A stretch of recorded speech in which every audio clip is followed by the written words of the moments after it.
is KC Sports Network, proudly presented by Emprise Bank. Hello and welcome into another edition of 3 Ma. I am John Kurtz, joined as always by Derek Young from K-State Online, Cole Manbeck, former beat writer for the Manhattan Mercury. And I wish we were talking to you under better circumstances. I suppose K-State did win a basketball game, and we are going to get to that. But there are much more serious matters at play here that we definitely need to discuss here on the pod.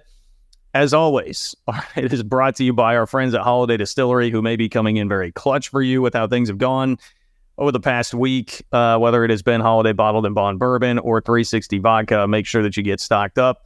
Support our friends at Holiday Distillery who support us. Ben Holiday Bottled and Bond Bourbon we get rave reviews for, and 360 Vodka, a classic in its own right. So support Holiday Distillery. We appreciate them getting us rolling here on the pod. So when I say more serious things afoot, look, I know maybe some have kind of moved on from all the drama of last week, but I think we are here with the message that that is absolutely not something that anybody should be doing here, because the consequences and the stakes are very high. With everything that has happened with K-State University President Richard Linton, we're definitely going to shed some insight on things that we believe based on what we have been hearing, and just outline things that you can plainly see if you put it together and follow it to be able to pick apart some of the things that have been said, starting with this letter that came out. I know DY and Cole did a show just a couple of hours before the letter was dropped on, was that Thursday? The Wednesday or Thursday? It was on Friday, right? I think you're all off. I think it was Thursday. No, definitely think it was on Friday. It was on Friday.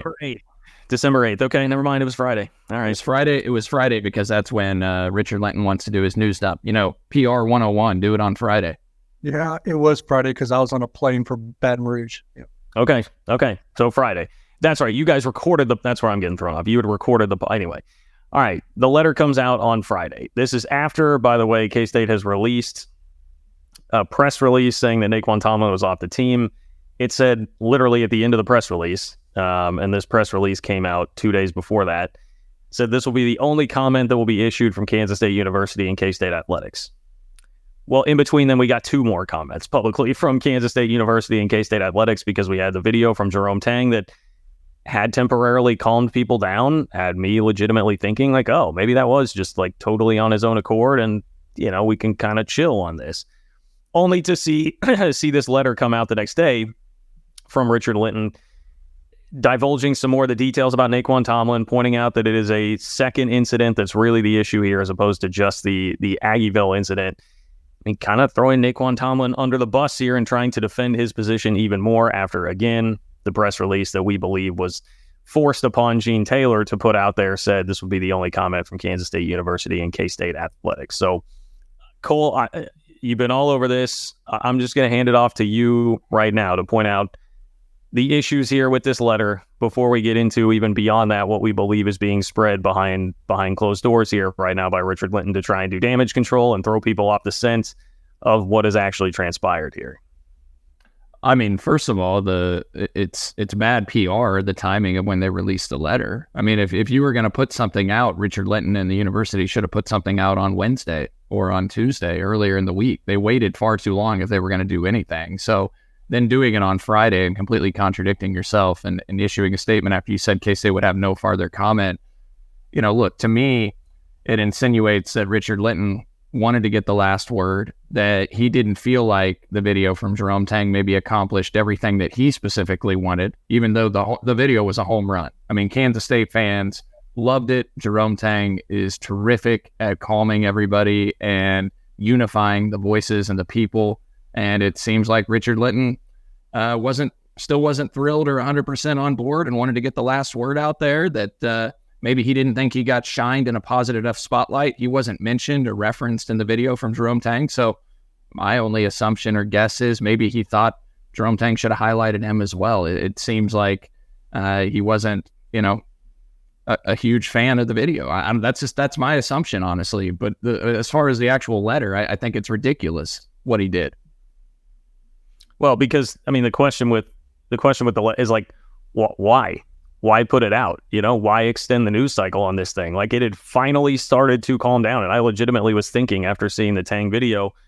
I mean, and I was a little bit skeptical about how directed that was from the top. And I think we believe that there was some motivation outside of just Jerome Tang wanting to do that, outside of the goodness of his own heart, to put that out there. But because Tang is incredible, it worked. But yes, there was no mention of university leadership in the video. There was no mention of like, hey, I'm on board with this decision.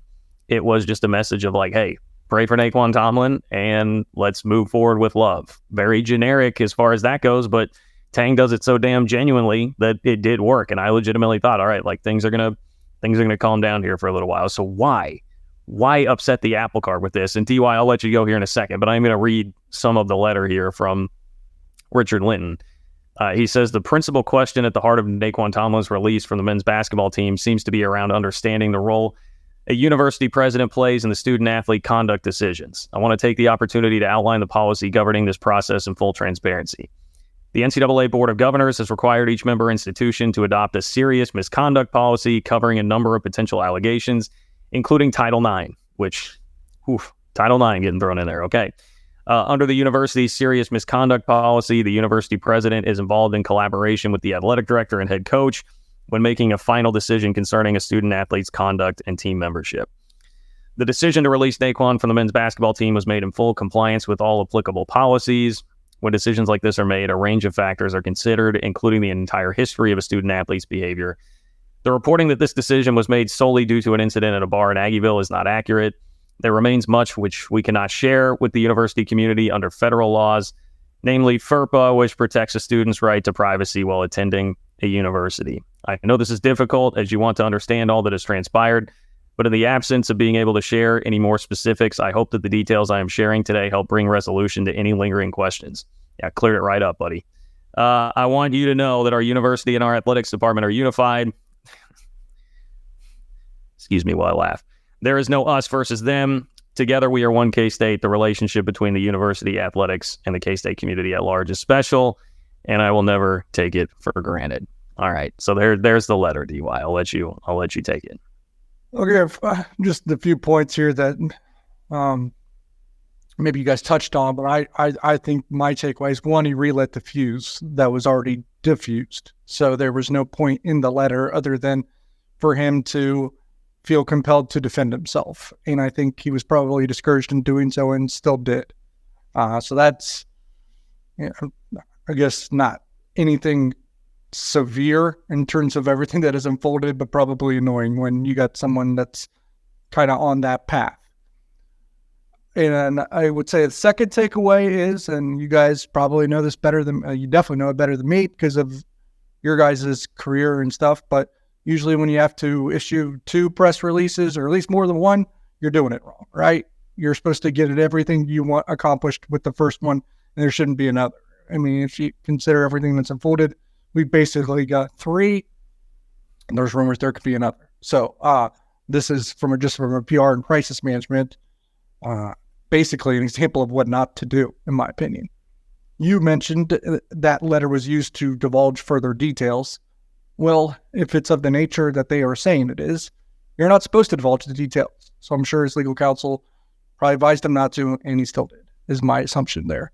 What I would believe. Yeah, not just legal counsel. Look, again, Cole and I as PR people. Cole, as a PR person, I would have been begging this guy not to put this thing out, not to make us put this thing out. Like, what are you doing? I cannot imagine that there was one single person who thought that was a good idea.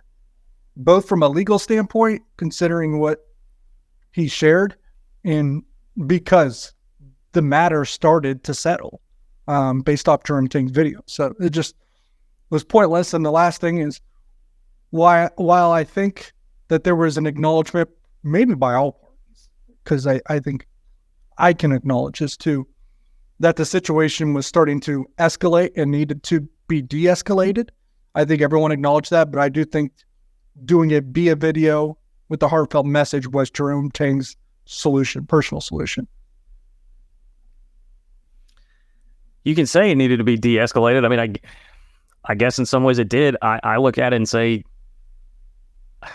I think the way all this is handled and everything that's happened is certainly worthy of escalation. And I fear de-escalation too much over time. And people, that's a part of why we're sitting here still talking about this, outlining to you, like just trying to show you guys, like, do not buy everything that is coming out of this dude's mouth right now and what is happening. And it's not even that you have to take our word for it from what we're hearing, which if you did that, I mean, you would certainly be taking our word for it. But there are also plenty of things we can outline with how this process has gone that don't sync up with anything that he is saying about this. He said, let me read this statement again from the letter.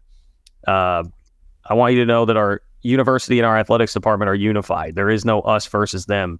Why is it, again, that it takes three statements or three statements basically from people to rectify this? But also in the initial press release, there's no quote from Jerome Tang. Like in a press release about dismissing a player from a team, you're generally going to have a quote from the head coach. That would indicate that the head coach was not on board with this. And yet Linton's line publicly and certainly privately, we believe, has been that everybody was on the same page. That is just asinine and ridiculous. I guess, Cole, I'll let you expand a little bit more on that, because I know that in terms of people who have been hearing things here, you are highest on that list. So I'll just let you have the floor as far as that goes. But it is unbelievable. And this is basically, I'll close with this. It is morphed to me. This is not, don't get caught up in the Nae'Qwan Tomlin aspect of this story purely. This is not a Nae'Qwan Tomlin story anymore. This is a Richard Linton story.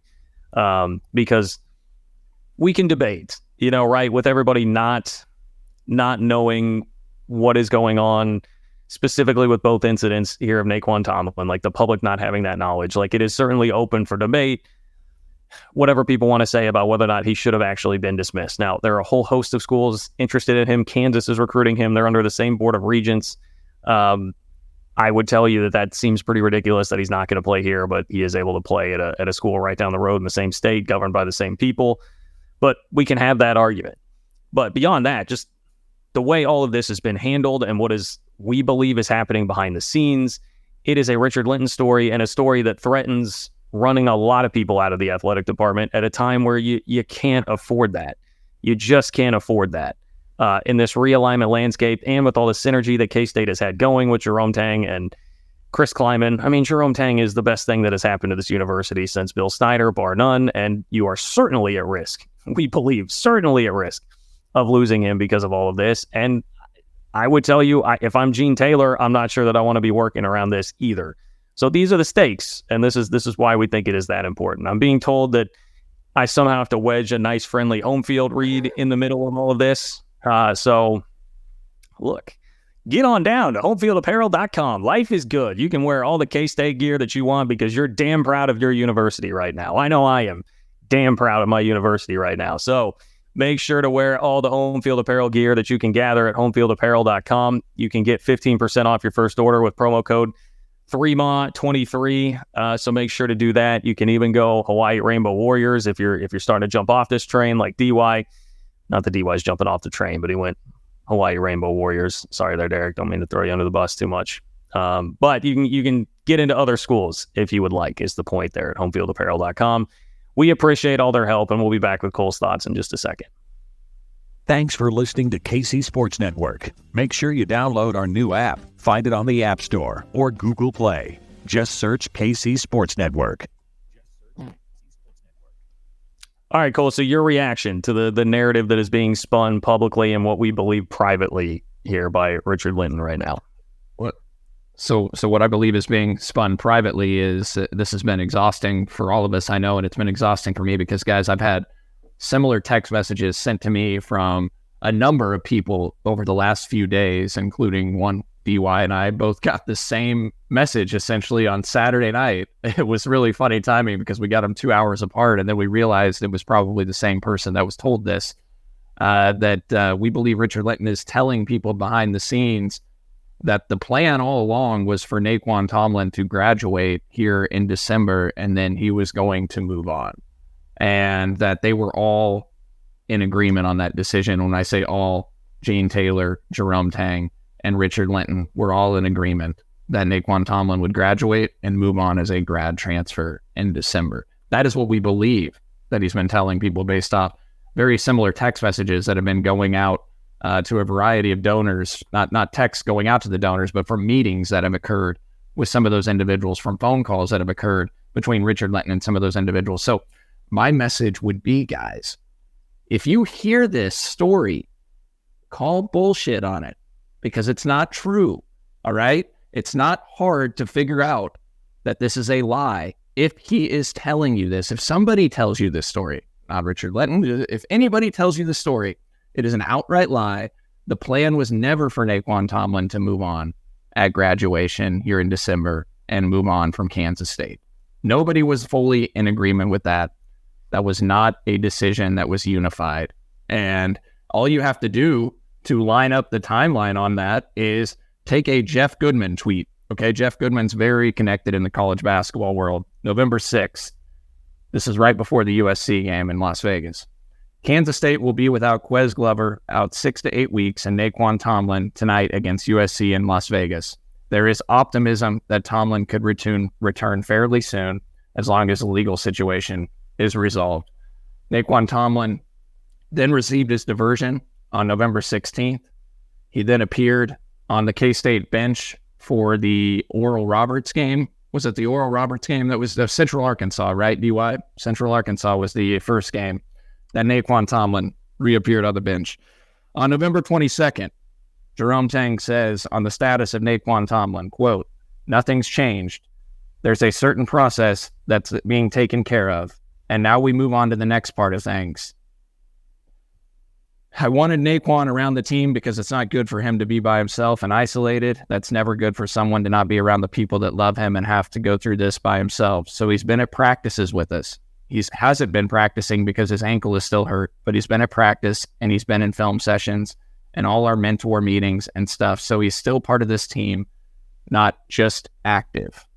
Okay, you don't say these things if the plan is for Nae'Qwan Tomlin to move on at graduation. You don't boot him a couple weeks later from the people that he loves and remove him from the team and remove him from that atmosphere if that's the case. And then if that was the case, then they would have just waited until he actually graduated before they did this. And they would have just let him enter the transfer portal and move on his own accord. They wouldn't have announced it on the Wednesday. And we probably, I think it's fair to insinuate, wouldn't have had Nae'Qwan Tomlin putting out on his Instagram page on Wednesday, "I just want to be free." Okay? So, so if you hear that story, if you hear that narrative, please ask a follow-up. So, I've got one more thing to add. Why would Nae'Qwan Tomlin's parents or family, I shouldn't say, why would he have had family come in for the Villanova game? Nae'Qwan Tomlin's family was at the Villanova game. Why would that have happened? Why would he be okay with that process? Well, of course, yes. Why would he be okay with that process? Yes, yeah, that's a very good question, Derek. Why would he be okay with that process? He wouldn't. And then someone will argue, I'm sure that's listening to this, maybe he wasn't aware of that process. Do you really think Jerome Tang hides that from him? Yeah. Exactly. This is where, again, we come down to the things that we know about how Richard Linton has publicly handled this process versus the things that we know about how Jerome Tang has always conducted himself publicly. If you are going to side with Richard Linton on that, you need your head checked out, my friend. I'm sorry. That is crazy. So, yeah, would Jerome Tang have let his parents just come and hang out, his family just come and hang out for the Villanova game if there wasn't an expectation that potentially he was going to play there? And if you want to say they were there for graduation, that was Tuesday, man. That was Tuesday. The guys from the East Coast, they're going to come into Manhattan, Kansas on a Tuesday to be there all the way for Saturday graduation. Come on, man. There's enough that you can piece together. And this is the problem. If, again, we believe people are being told this behind the scenes, they're probably just not prepared to ask all these follow-up questions, and they're going to get ambushed with what the narrative is that is being fed to them. So yeah, I would echo what Cole said. Even if you are skeptical of us, you're not convinced by this public timeline, you are not convinced by us saying that this is what we are being told behind the scenes, ask questions. This is a worthy enough cause to ask questions, because if you really are being lied to, then that means you've got some really unhappy people in the athletic department that would be flight risks. And you've got the reigning athletic director of the year. You've got, Tang get Big 12 Coach of the Year. Well, he was the Naismith Coach of the Year. I mean, he was the national Coach of the Year. You got the athletic director of the year too, and Gene Taylor, right? So, And you've got a guy in football who won a Big 12 championship just over 365 days ago. This is way too important to just sit idly by and listen to whatever narrative we believe is being spun to you behind the scenes from Richard Linton. Do not do that. Ask questions. It is far, far, far too important. Do not let this slide. Do not just let this sit and blow over. It is not, I just cannot stress that enough. The stakes are too high, and we have seen too many signs of horrid leadership here to just be comfortable and content sitting by with all of this. So that's the main message today. One last note I had written down here when we were talking, basically referring back to those multiple statements. Now, the statement, I believe, was it on Tuesday, the first one from Gene, maybe Wednesday?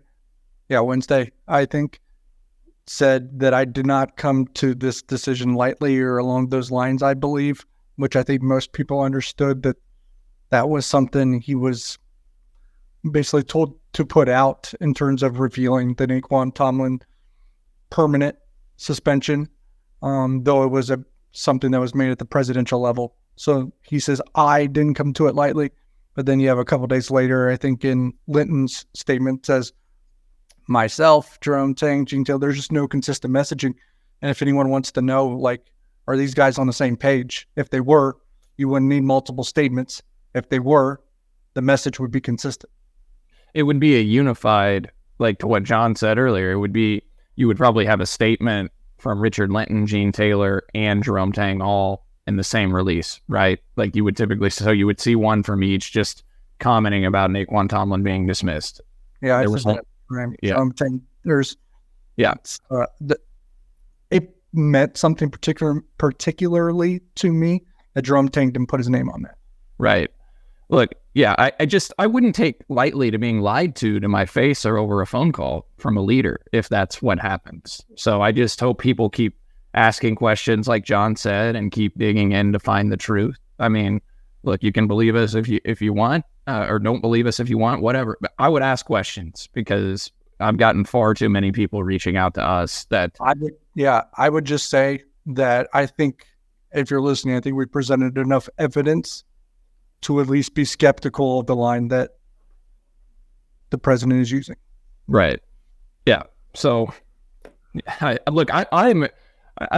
don't want to talk about this. None of us want to talk about this. It's exhausting. I'm sure many of you are tired of it. They're like, why are these guys, K-State just won 2 games last week in basketball. Why are they talking about this still? They're just looking for negative headlines. Because I like having weeks where K-State wins 2 games in basketball. That's why the hell we're talking about this. Yeah. I enjoy having Jerome Tang winning multiple games a week because he's a really damn good coach. And it ties into what we're about to talk about with this team, that they're playing better through this freaking forest of distractions that surrounds them, by the way.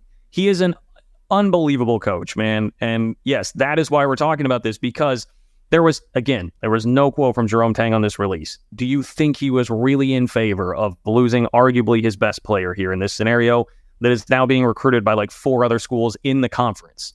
So he not only would be losing him, he might have to play against them. No, it is pretty obvious. Anybody with a brain can figure out that has been forced upon him.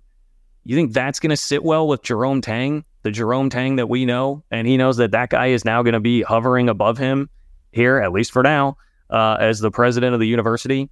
Like Gene Taylor, again, we believe, but we certainly strongly believe that is not a release that he wanted to send out and was forced upon him. If you're the athletic director of the year in the country, is that somebody that you are going to want to work under? Ask yourself these questions. How would it go if it was in your job and you were being overruled and made to do things that publicly put you in front of something that was not your decision, right? Like DY read that quote, I did not make this decision lightly. Just cut off the sentence that I did not make this decision. I mean, that's what the release and the quote actually should have said. So anyway. Yeah. I know a lot of people will be like, well, these guys are just being fanatical, or fans are being fanatical because this is only about winning basketball games and getting a player. To me, this isn't, DY and I talked about this on Friday's show. This isn't about the singular decision of removing Nae'Qwan Tomlin from the roster necessarily. You know what? Richard Linton might have more facts, regarding this, and he made that decision, whatever. But be upfront, be transparent around it. And also, what to me it is really about is the pattern of behavior leading up to that and the pattern of behavior post that situation that has me really questioning and trusting the leadership of Kansas State University at this time. I haven't been critical of the decision or outcome. There's things I would draw conclusions from that would make me skeptical at least, or at least confused as to the decision or outcome. But I haven't been critical of it because I don't know what I don't know on that, right? There might be some defense of it. I don't know. But what I have been critical of, and I think I'm just in doing so, is the corrupt process and the corrupt behavior throughout. And I would just, again, so much of this, if Richard Linton were a true leader, right, and he was standing on a principle here, he is saying, hey, the real issue was incident number 1, right? Well, then incident number 2 occurs shortly thereafter. If it is that bad, it's like that big of a deal, as the kids would say, stand on business, my man. Why was he not gone then? Why was it allowed to drag on? Why was it this flaky process behind the scenes where everything continues to, and I guess if you're buying his BS, then the line would be, well, we were going to be nice and let him graduate or whatever. We just, decided to axe that 3 days beforehand. Well, it's just it's John. It's the timing. I asked DY on Friday. I was like, why does it happen on Wednesday evening when Tuesday night we're at the game and you hear the free "We want Nae'Qwan Tomlin" chants for the student section, and Richard Linton's at the basketball game, and then less than 24 hours later he boots Nae'Qwan Tomlin for the basketball team. It just feels like a reactionary, emotional decision, which you don't want from leaders, right? So he faces a lot of pressure. And I would insinuate that has a little bit of something to do with ego there and becoming public enemy number 1 and wanting to turn that back around. And that would tie back in with why he responds with a letter after a video that was perfectly executed by Jerome Tang, but didn't mention him. Ego. Can't take being public enemy number 1. Stand by your decision, man. If you're going to do it, stand by your decision. Everything about this process has been a jumbled mess and nothing that in any way resembles leadership. So, look, Jerome Tang's a hell of a leader, man. He just won by 15 at LSU with all this shit hanging over them. I mean, I am so impressed by that effort on Saturday to go out and win the game. And that's not all just Jerome Tang, right? I mean, that's the players too. I think Tyler Perry had to deal with a hell of a lot of distractions this week, and he went out and helped K-State play pretty well against LSU. So this team put you through the ringer with the 2 overtime games against Oral Roberts and North Alabama the previous week, but coming back and fighting through a lot of adversity in that Villanova game to get Tyler Perry, Mr. Big Shot, to win you that game, and then following it up with, I know LSU is not a great team by any stretch of the imagination, but it was a road game. They were a 2.5-point underdog, and they went down there and win by double digits. Like, I don't think there's any way you can come away anything other than really impressed by that, DY. And I'll start with you here since you were there in Baton Rouge. No, it was an impressive win. Kind of looking back on it, all I can think about was one stretch of basketball where Kansas State was particularly threatened. They went up 56-39 and then allowed them to claw back and pull within 58-55, and then Kansas State took control again. Other than that stretch, it was a dominant performance. You mentioned a pretty good outing by Tyler Perry.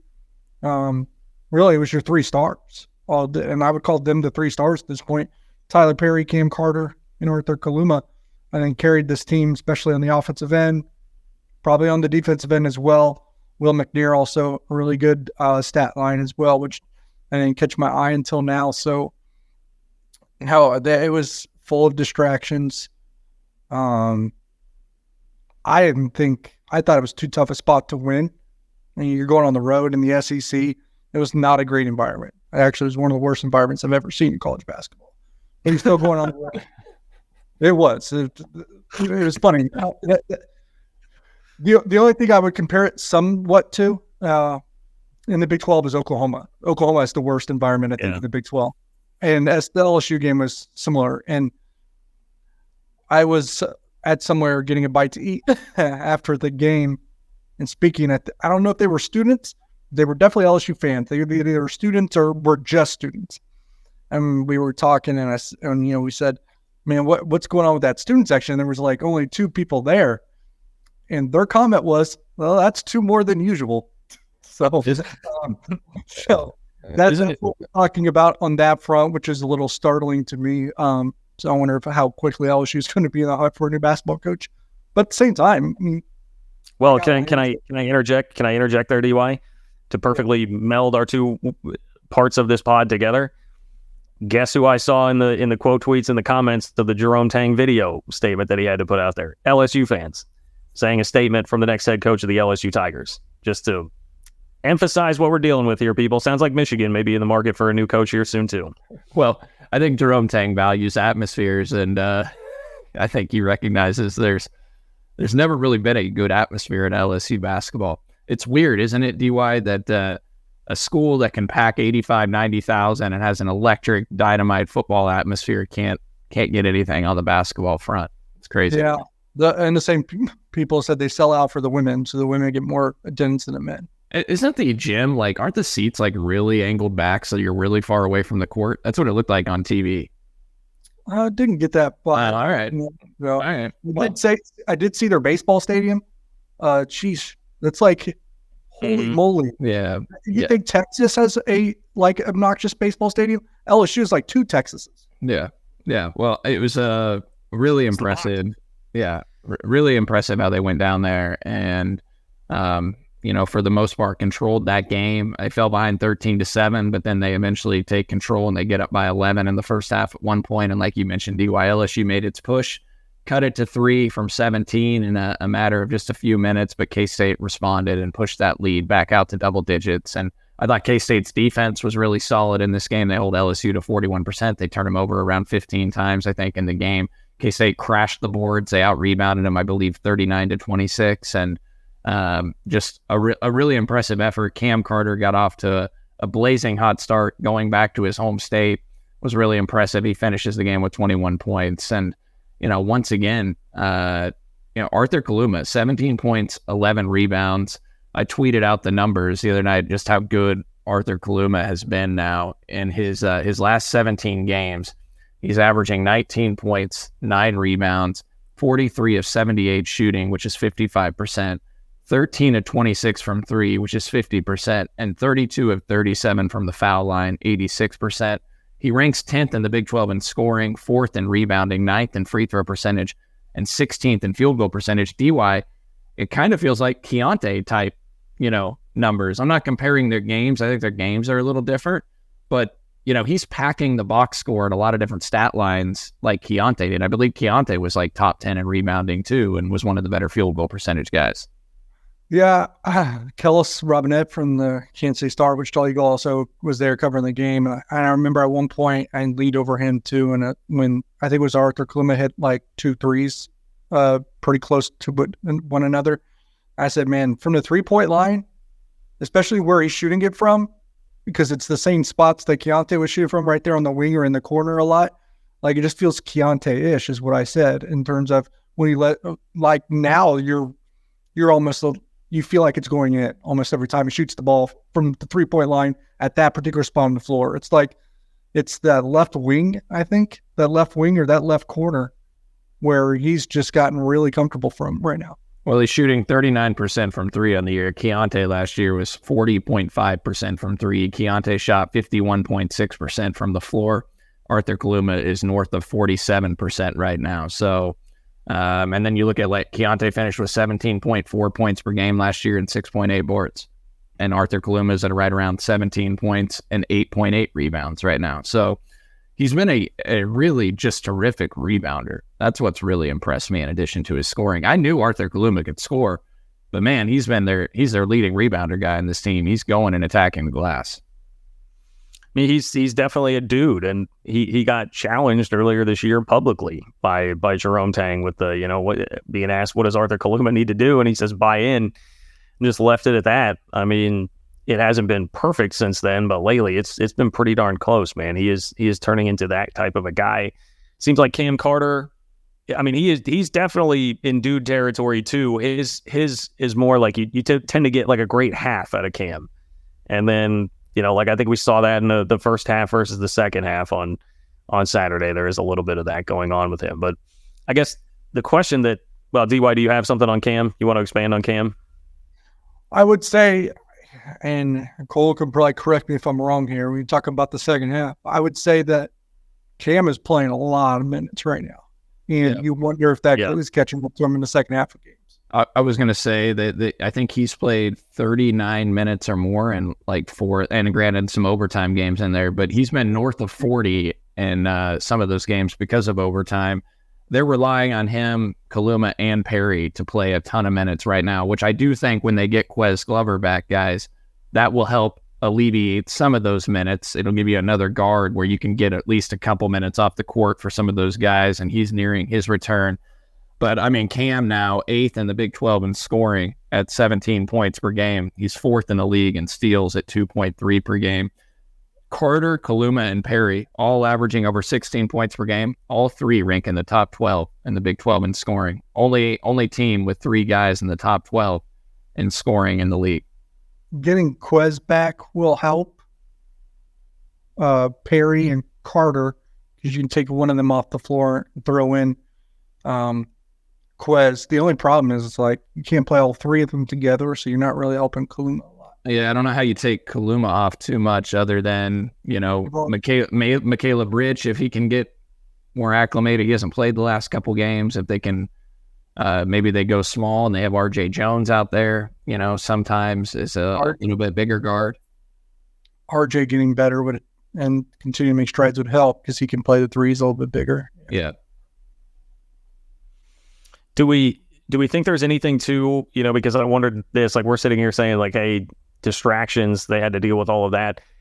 Is there a part of this that could be really galvanizing for them? Everything they've been through in the last couple weeks, particularly this last week, that it can bring them together, and combined with just like the weight of having, like, the Tomlin thing had just been, we've been aware of this going back to October, and like that's been hanging over them the entire season, essentially. And now at least there is finality with that. They know that Tomlin's not going to be there. They know that Tomlin's probably going to be playing somewhere else. You can just move forward and say, we got to do it with the guys that we have here, and we don't have to worry about what's going on there. We don't have to worry about driving to protests, like none of that anymore. And we can just go out there and play ball and feel like it's kind of us against the world a little bit. It's essentially what Cam said after the game. He's like, we got who we got. We got to do it with these guys. We know that Nae'Qwan's not coming to help us now. I mean, that's not the exact quote, but I think it was along those lines. And we have the video at K-State Online, our YouTube channel, if you want to check that out. But that was basically what he said. For me, it's like I can kind of see it already on the court. And maybe that's just, the amount of games that they've already played with one another and getting more and more comfortable with the new offensive system. I think that's part of it. But I think this situation has been a galvanizing force for the team, because you can kind of see and listen to post-game, listen to Tang, watch them on the court, seeing the chemistry and cohesion, hearing some of these examples of leadership really taking a next step. I think this has been a galvanizing force of sorts, because there were times, now I was never out on this team, and anybody that was out on this team, I think it was, very premature to do so, but you could tell it was clunky, and their bond with each other wasn't there yet. They weren't a team, right? Jerome Tang always uses that where I'm trying to get a team right now instead of just a group of individuals. And there is a clear difference between those. But now I think it's starting to look like a team, starting to feel like a team. And you're also seeing that chemistry and connection between fan base and student with this team that didn't exist before too. That's making everyone feel much better about that, because that is probably everyone's lasting memory of last year's squad, is that there was a clear connection between that squad and the students, and that squad and the fans. And this year, a lot of new players, I think it was still being formed. And I even feel like that's taken a huge step in the last week or two. And, that means bigger crowds. That means more pride. And I think the players play harder in this situation. So all of this has been a galvanizing force. And I think it's really taken a step forward in a lot of areas, because, and maybe they're just playing in a good stretch of basketball. That could be the case too. But the last 2 games have really opened my eyes to the strides that this team is making.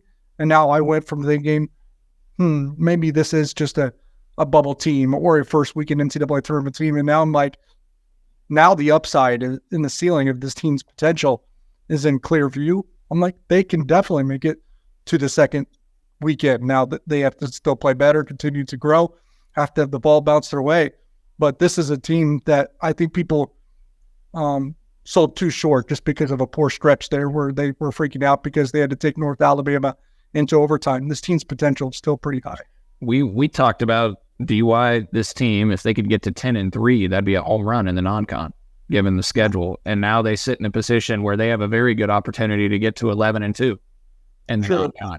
And I know that USC and Miami aren't playing as well, especially USC right now. They lost to Long Beach State. Miami lost to Colorado by almost 30 without Cody Williams. Miami dropped, I believe, like 14 spots on the net or some large number due to that. K-State, with the win over LSU, immediately jumped from 95th to the net to 69th in the NCAA net rankings. Well, they fell 11 spots to 80 yesterday because USC and Miami both lost in the way that, Miami got blown out. But I wouldn't, again, that just shows you how much the net fluctuates this early, that you go through the Big 12, K-State wins games, they're going to be just fine. Do not overreact to the net. And Miami's going to take steps forward. I would imagine they're going to hit their stride at some point in ACC play and go on a run that really helps things too. I keep going back and forth, but obviously it's a home game, so I expect the Kansas State win. But I was like, man, Nebraska's going to be tougher than we thought. Then we saw them lose by 30 to Creighton. We're like, okay, maybe not. Now this might be more of an indictment on Michigan State, but that's a good win for the Huskers in the Big Ten, knocking off the Spartans. Yeah, and look, I mean, I look at this. Nebraska's now 60th in Ken Palm, and just they're 8-2 with the win over Michigan State yesterday. But if you look at K-State's resume last year, and I just prefer Ken Palm over the net this early, especially. But Nebraska's 60th in Ken Palm. K-State's best win in the non-con last year, according to Ken Palm, was Nevada, which finished 62nd in the rankings. K-State's beaten Villanova, which is 29th in Ken Palm, and they beat Providence, which is 47th in Ken Palm. They beat Nebraska. They have an opportunity, and again, you don't know where these teams are going to finish, but they have an opportunity to have 3 or 4 wins in the non-con that are better than any win, according to Ken Palm, that they had last year. So, it's they've done a really nice job navigating through this with some of the distractions and getting them to a place here. And you speak of good crowds, DY. Can't wait for the crowd on Sunday against Nebraska next week. I can't wait for the crowd in Kansas City. You mentioned it off air, that a large number of tickets sold for T-Mobile Arena. Yeah, they usually have the tops covered, and they're selling all the upper bowl, the entire thing. At least trying to, and probably on their way to doing so. I think over 17,000 tickets have already been sold. Nebraska game's already a sellout in Bramlage Coliseum, so it's going to be big. Big few games, and we'll see where it goes from there. They got to be feeling good about themselves and the brand of basketball they're playing. Yep. Yeah. All right. Is that all we have on hoops? Any final thoughts? Well, and to comment on your schedule too, and obviously you're right that they have a couple wins already in non-con that they didn't even have last year. But the Big 12 schedule, I know you don't get everybody twice, and maybe there's some teams that are going to be a little bit easier than others. But the fact that you have to play BYU twice, go to Houston, that doesn't make this year's Big 12 schedule really any different from last year. No, the Big 12 schedule is going to be absolutely brutal. I mean, and that's, it's such a positive thing to them developing this kind of chemistry and momentum right now at this point in the season, because it is going to be very tough. Do they play Oklahoma twice? I mean, Oklahoma's been playing really good basketball too. Can't remember if Oklahoma twice or not. I know they get Oklahoma, or I know they're playing Oklahoma and Manhattan at least. I don't know if they play them twice, but I know they have that as a home game. Man, Oklahoma looks really good. They're 9-0. They have some really nice wins. They're 19th in Ken Palm. You got Houston, that's number 1 in the country in Ken Palm. You got Baylor at 7, BYU at 8, KU at 10, Iowa State at 18, Oklahoma at 19. You keep going. You got Cincinnati at 30, et cetera. Texas at 36. We know Texas will jump up some more. So, toughest league in America again. The only ones where you can, and look, you can't take a night off and still beat these teams, but I think the more weaker teams are Oklahoma State and West Virginia. Well, West Virginia might. We'll see what happens with Nae'Qwan Tomlin. I mean, they might get a little better here. It sounds like they want him pretty bad. Oklahoma is not on the schedule twice, by the way. They are only coming to Manhattan, so that will help. But you're going to be making road trips to You mean making road trips to Texas Tech, Iowa State, Houston, BYU, Texas, Kansas, Cincinnati. It was also off to a pretty nice start this year. Like it's going to be rough, man. Now, do you think the atmosphere in Norman has improved yet since they're undefeated and like top 10? I don't know. Going to the SEC, I feel like that would maybe naturally make your environment a little bit worse, perhaps slightly worse by being an SEC school now. I mean, you guys have covered games there, right? That's a weird place. There's no vibe. Yeah, no, the vibes are very off, very off at the Lloyd Noble Center. Yeah, no, I've covered games there. I remember one time the Frank Martin era, I covered a game there in 2010, and K-State took like 4,000 fans down there. It was fun. K-State won the game in control, but that was K-State fans traveled really well that year. So I had one person one time tell me like a perfect comparison to it. It's like a food court. That's pretty good. Yeah, very sterile environment there, man. That's awesome. Cole, did you cover the game, the Poland to Beasley at the very end, game-winning shot game? Watched it at my parents' house. Didn't cover that one. Was at home. The Blake Griffin game too, right? Yeah, when him and Griffin really. Yeah, it was a great game. But I was not there for that one. It was only I've been there a few times, but not that one. But yeah, no, it feels to me it always felt like kind of like a movie theater too. Like I don't know, the seats, weird place. So. Yeah, weird place for sure. Okay, well, we appreciate our friends at Home Field Apparel. Get to homefieldapparel.com. Use that promo code 3MONT23 to get 15% off your first order. See our friends at Holiday Distillery. Go get some Ben Holiday Bottled and Bond Bourbon. Go get some 360 Vodka. We may need it as this saga continues. And please tell people if they are getting that line about everybody being on the same page and the plan all along was for Nae'Qwan Tomlin to be gone after graduation, send this pod around, listen to it, ask questions. That's all we ask. You don't have to take our word 100% for it if you're going to be a little skeptical, but just start asking some damn questions, man. Start asking some questions and demand answers because this is too important not to. All right, appreciate the work of Nick Springer behind the scenes. For Derek Young and Cole Manbeck, I am John Kurtz. Thanks for listening to another edition of 3 Mont. Take care.